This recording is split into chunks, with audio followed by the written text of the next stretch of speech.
Episode 75, A Horse's Life, 18th Century Colonial Style.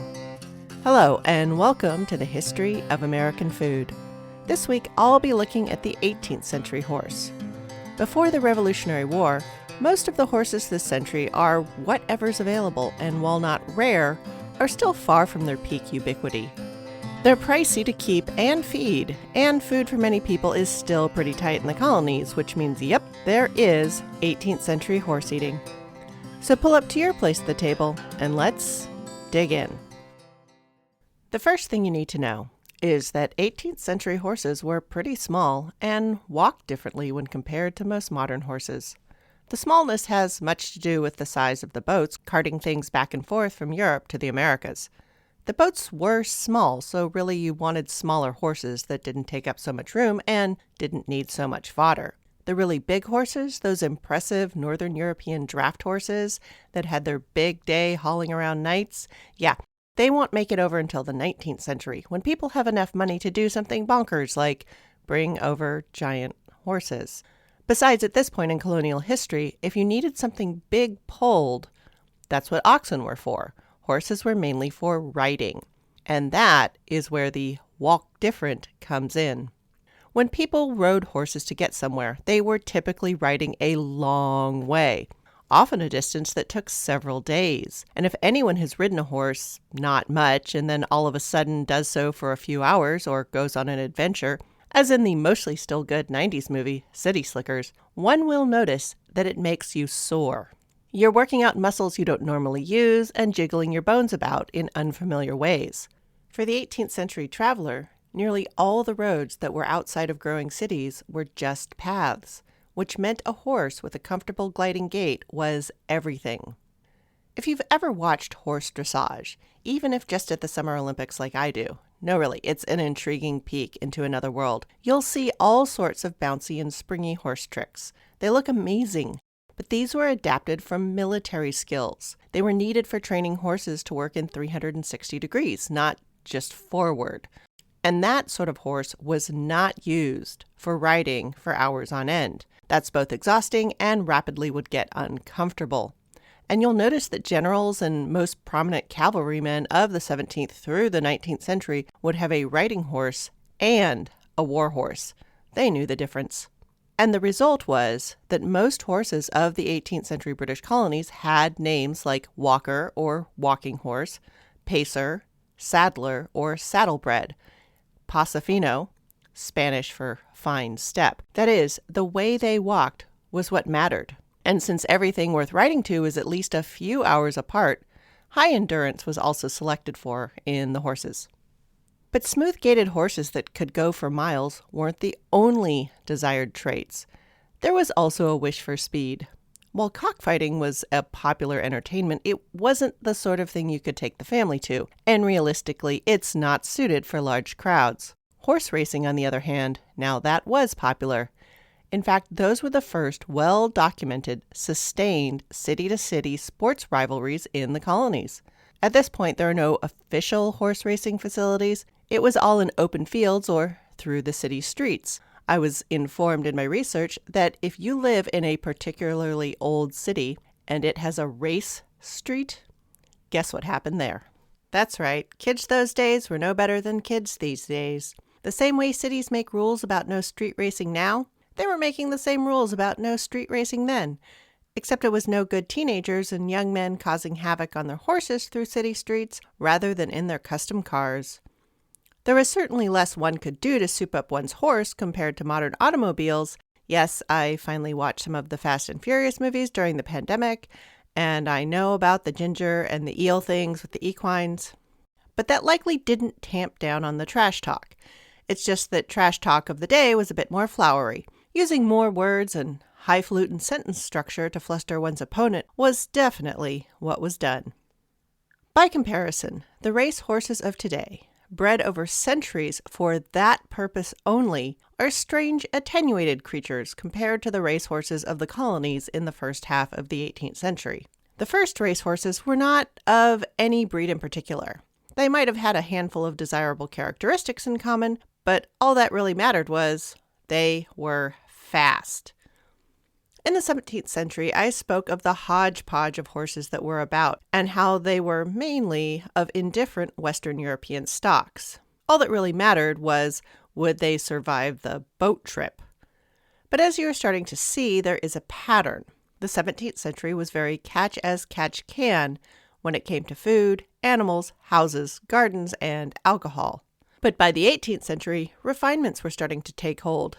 This was true for beer, this was true for garden flowers, this was true for chickens, and of course, horses. And this, finally, is where the sentimentality, or at least pride and ownership of horses, starts to contribute to the mostly not eating horses situation. In the easy-to-import animals rankings, obviously poultry, like chickens, turkeys, ducks, and geese, get the top spot. Then goats and sheep and pigs, then cows, and then the much more difficult horses. Everything up to and including cows were simply seen as food, sooner or later, or maybe only as food, or food after they were done working. Even before heading over to the New World, England had feelings about horses. Country people had ponies and cobs, these were work animals, but there were also high-quality, fancy horses, nice enough that some were snagged by Roman invaders and brought back to the Italian peninsula to add some quality to the Roman stock. The big fancy horses were symbols of governmental power, that is, used by the military or the power of wealth. Only rich people, or at least well-off people, had nice big horses. In the 18th century, this distinction of work horses and nice horses will be further solidified and stratified as royal, noble, and even simply wealthy stable owners begin to import what are classified as Oriental horses or hot bloods. Native English horses tend to be stocky and even ponyish. The hot bloods were finer boned, and most importantly, in this age of emerging sport and competition, they were fast. Importing a horse just because it was fast and light, this could only happen at great cost. And then it was even more cost to keep such horses that did no farm work. And so while the big, heavy horses that carried armor-clad warriors were a show of power in the Middle Ages, this new racehorse breeding thing was a similar show of power at the dawn of the Industrial Age. And it is here, in the 18th century, that the thoroughbred line of horses was made up. It was a mixing of these delicate, fast, and light hot bloods, Turkish, Arabian, and Barb, referring to Barbary or the part of North Africa across the Red Sea from the Arabian Peninsula, stallions with English mares that were the root of this breed. As if signaling a change in the world, the most expensive horses in England were now no longer for work or even war. They were for entertainment. Horse racing was not exclusive to England, but at this point, it was the only part of Europe where so many resources were poured into making horses celebrities and making them more visitors or residents of farms rather than an essential part in making a farm work. There's plenty of evidence that in England, horses and ponies were regularly eaten and even worshipped up into the early Christian era. But England, like Spain, was also an area where the unchristianness of horse consumption was emphasized. That, combined with its early celebrity horses and the establishment of the General Stud Book in 1791, placed England as an outlier in its understanding of horses in terms of their part in the agricultural cycle. Plenty of other places raced horses. As far as I can tell, all the places that have horses also have horse racing. But in most, but not all of these places, horses were eaten. They were part of the agricultural wheel and wouldn't be wasted. Special burials for special animals, sure, that's what everybody does. But regular old work horses, they would become food just like work oxen, work goats, work sheep, and work chickens. And it was this mindset of horses being apart from the rest of the farmyard that comes to America with the English colonists. It made horses a different animal in America than they had been in most of the rest of Europe. In my hunt to sort out how this manifested in everyday life, I found a good breakdown of the costs of horse keeping in a very nice student project from the University of Central Florida on the economy of goods in 18th century Virginia. Based on all the cowboy movies poured into our modern brains over the last half of the 20th century and beyond, we can tend to think of horses as being sort of free or at least low-cost transportation. Not so. In the 17th and early 18th century, the horses of English colonists were not just rare, they were also expensive to keep. In farm food economy terms, horses are wasteful animals. compared to other farmyard residents, it takes more land or purchased fodder to keep them fed. They don't digest the grass and grain they are fed as thoroughly as cows do. I mean, how could they? Cows have 4 stomachs to do the job, but horses only have 1. There are a bunch more differences, but what mattered then is that to own a horse, you needed either plenty of land for it to graze on or cash to buy fodder. A cow can usually graze around adequately on about an acre of land, while a horse requires at least 2. And to justify all that space and fodder, a horse needs to do something, have a job. Oxen were good at hauling loads and pulling plows, so the horses were mainly kept for transportation. And to transport people, they needed shoes and clothes. Well, clothes for the horses, like blankets and saddles, and clothes for the riders. Spatterdashes to protect boots and breeches, stirrup stockings for stuffing skirts into, and so on. Because except in major cities, nearly every road from place to place was just a single wide horse track, and each and every one, when wet, produced plenty of mud to spatter clothing, and of course plenty of dust when dry. And since, as we've covered before, clothes washing was rather an ordeal, protection for clothing only made sense. Between the land, food, and equipment, horses turn out to be expensive animals, so were mostly owned by the better-off sorts and the wealthy. After all, they were the ones most likely to need to get somewhere far away in a hurry anyway. As a result, horses will continue to be more symbols than an essential part of farm economy, at least in the early 18th century. By the middle of the century, a lack of broad societal cohesion from town to town and colony to colony, and in the general mood of, don't worry about it, there's plenty of land, led to wandering horses. Like the rest of the farm animals, horses were self-replicating. And as building fences was still a bit optional, more horse replication than strictly desired tended to go on, and no one wanted as many new horses as were produced. As I've just mentioned, they turn out to be pricey critters to keep. Further, many of the unplanned foals were not of the quality and size desired by the colonists. If you were going to go to all the trouble and expense of having a horse, it had better be a good horse. The standard definition of pony versus horse lies mostly in size. Horses are measured in hands, and a hand is the distance from the pinky side to the thumb side, the width, not the length of a hand, now standardized as 4 inches or 10.16 centimeters. Most horse-type things under 14.2 hands are considered ponies, except for miniature horses. The distinction comes in proportions. Ponies are broader in the forehead, the chest, the pelvis, and their legs are shorter in proportion to their bodies. They often have rotund bellies, cranky or stubborn dispositions, and coarser coats and shorter manes. Miniature horses have proportions of leg to body more like traditional horses, along with finer coats and longer manes. There's a lot of minutiae here, and that's as far as I'm going to get into it. As with metallurgy and archaeology, trying to get more definitive will only end in tears. What's important here is that, unlike donkeys, horses and ponies remain the same species. And to that end, there were complaints about the proliferation of poor quality, undersized horses wandering the countryside, many of which would simply be called ponies by today's standards. Yes, I am sorry to report that there was a point in colonial history when there was an excess of ponies, and all anyone did was complain. As a result, there was also a proliferation of laws regarding which horses could graze on common land, and that free-ranging stallions that did not meet certain quality standards had to be gelded, that is, relieved of their reproductive capabilities. This, of course, was a common farmyard operation for managing animals and was practiced with all the animals of the farmyard, from chickens, gelded roosters make the fat capons of many a Christmas table, to pigs, goats, sheep, and oxen. A gelded bull is a steer. A fair number of these unpretty and unwanted horses wandering about would be butchered and consumed, but there are no recipes for horse in the 18th century English cookbooks I've perused. As I've said and will likely keep saying, cookbooks so far, whether printed or manuscript, were exclusively kept by people in the upper echelons of society. Paper was dear, education sporadic, and the people who cooked, mostly women and poor men in all-male situations like the military, aboard ship, and at hunting, mining, and logging camps, were the last people to have access to education.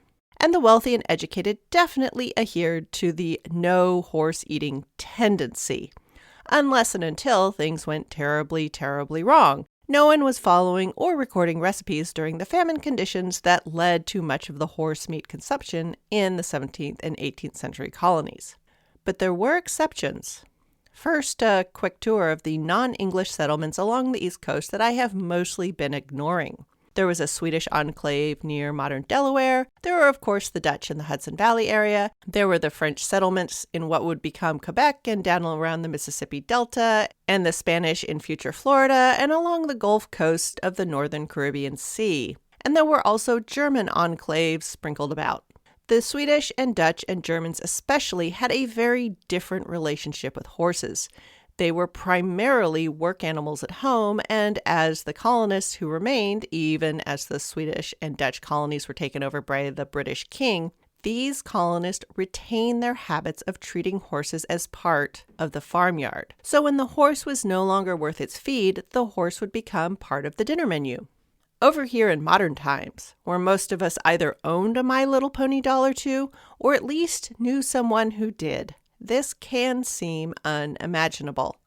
But to people who regularly needed to consume around 5,000 calories a day just to keep the economy of home together, remember, chop wood, haul water, milk cows, work in the fields, etc., simply disdaining so much meat out of sentimentality was complete madness. What else would they eat? Remember, in these small villages and towns, there were no stores. And the main thing most people bought food-wise was ground grains, maybe a bit of sugar, and distilled liquor. Unless you were a certain type of wealthy professional living in a town, all meat was raised or shot by someone you knew personally. And in those days, it was certainly much better to meet your end as a horse quickly than to starve because you weren't earning your keep, or to be set out into the wilds and devoured by wolves or mean piggies or something. These practical farmers dined on horse stews, smoked horse hams, and all sorts of horse forcemeats. There were never, ever going to be any sort of horse steaks. I mean, yes, the cuts of meat for steak were there, but these were work animals, so they were going to be tough and stringy animals in ways us modern eaters that consume barn-raised chickens and feedlot finished cows can simply not imagine. So long cooking, or drying and salting and slicing thin, or lots and lots of chopping were the order of the day for producing horse meat dishes that were edible. Now this, as far as I'm concerned, is a balanced and sensible approach to the eat or not eat horses question. Treat them well in life, end their life with some grace, and then recognize them as they continue to feed you and the farm. The French and the Spanish were a bit more like the English. The wealthy parts of society tended to see the horse as a separate animal from the rest of the livestock. And while those societies didn't quite elevate horse racing to the level the English did, they both had large chunks of their culture dedicated to the raising, training, and appreciating the horse in war and at speed. In southern Spain, the flamenco, in its rawest form, along with the emotions oozing out of it, absolutely evokes both the horse and the sword. And both the Spanish and the French had gone to great pains and expense to import horses from home. Their high societies, like the English, they too saw them as symbols of war and power and money. Oxen and lesser humans worked, and horses were for war and for getting from place to place. All through the 17th century, Spanish horses, except for a few shipwrecked here and there, they were not set loose to fend for themselves in the grasslands like the cows were. While it's true that the Native Americans of the Plains tribes came to master the horse, mostly got them from the Spanish, this seems not to have happened in any great numbers until the last quarter of the 17th century. Horses, with their speed and height, granted the Spaniards power over the American tribes they were working to overawe, and literally saw themselves as superior to. It would be almost 200 years after the first Spanish horses were brought to New Spain that any horses got out of control of the Spanish and started altering the economies of the tribes in any meaningful way. And it would not be until the first part of the 18th century that the horse would start to move north into what we know today as the American prairies. So as with the English, the Spanish and French also tended not to eat horse, except in the direst of straits. The Native Americans, with a pragmatic view to large herbivores, saw it as folly to waste horse meat. But here's the funny thing. Even though the Spanish and English and French had this squeamishness about eating horse, they absolutely used horse products in non-food ways all the time. Horsehair, the long stuff from the manes and tails, were important in fashion and tool making and for the bows of stringed instruments like violins and fiddles and such. Horse hide showed up all over the place as a useful leather or fancy furred upholstery. Horse bones, especially the long leg bones, were prized as tools due to their very high density. Horse flesh recipes did not appear, but those horse products abounded. So where was that horse meat going? Just as in the previous century, many of the colonists who saw themselves as above eating horse meat themselves had no scruples about selling it to others. Sometimes it was sold to people who didn't have the same strong feelings about eating horse, but in a near mirror of the horse meat scandals that have come to light in the 21st century, where horse meat masqueraded as beef, quite often, horse meat was substituted for the salt beef in naval stores and in the salt beef shipped to the Caribbean for the workers on sugar plantations. Similar schemes went on in London, though there it was more often naval stores, of course, and food for the poor. The setup of material we want, but have no good plans for its disposal when we are done, this is a new issue in these emerging scientific and proto-industrial ages. There's these things we desire, but we are unwilling to look at the entire cycle of using it. Using horses, using them for power, travel, and later hauling, but not being willing to deal with the very real facts of what to do with a horse when we are done with it, is going to continue to plague America as it grows. And I'm beginning to think this lack of willingness to look at the what we do after may have something to do with America's tolerance for pollution on ever grander scales and our cultural discomfort with the idea of death. And death does ride a pale horse, so I'm not all that far off making such connections. Here in the 18th century, I was relieved to find the beginnings of the sentimentality about horses, or at least a valuing of them differently than other residents of the barnyard. Relieved that I hadn't made that up entirely in my head. I was a bit surprised to see that already the North American colonies were struggling with their second perfectly reasonable meat source that they were disposing of oddly.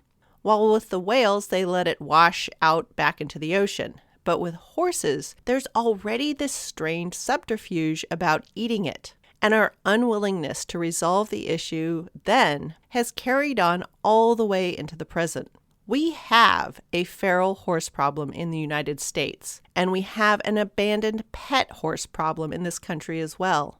Our sentimentality about these admittedly beautiful and rather amazing animals appears to have cut us off from even starting discussions about sensible solutions. The paralysis on this issue leads to many horses, both feral and pets, to suffer horribly as a result. Or we end up with scandals where horse meat has been passed off as beef. So, in the 18th century, people ate horse meat, but not very often. And they either didn't talk about it, didn't record it, or didn't know it. Pretty much the way we do right now. Not an ideal solution at all. I'm not necessarily advocating putting horse on the regular menu, but it does seem like we should be able to do more than simply look away from the issue the same way we were doing over 300 years ago. Next week, it's time to look at colonial grapes and wine. The idea of simply eating grapes as a fruit was largely unknown to the English and other Northern Europeans that hung out in the 13 colonies. I'll explain that, the pitfalls of the foxy grape, and talk about why America, being mostly bad at wine until the end of the 20th century, has a couple of different reasons. Thanks for listening. Show notes for this episode will be at thehistoryofamericanfood.blogspot.com. Any email questions or quibbles will reach me at thehistoryofamericanfood@gmail.com. And a few words to review this podcast are much appreciated and really do make the podcast more visible. While you're waiting for me to get my blog caught up, I figure I might as well start to post my bibliography. I had to make it into a spreadsheet because I've really read a lot of books and stuff. Music for this podcast is Fingerlympics by Dr. Turtle. The link to the show notes is also in the show's Twitter bio @THOA Food and in the show description.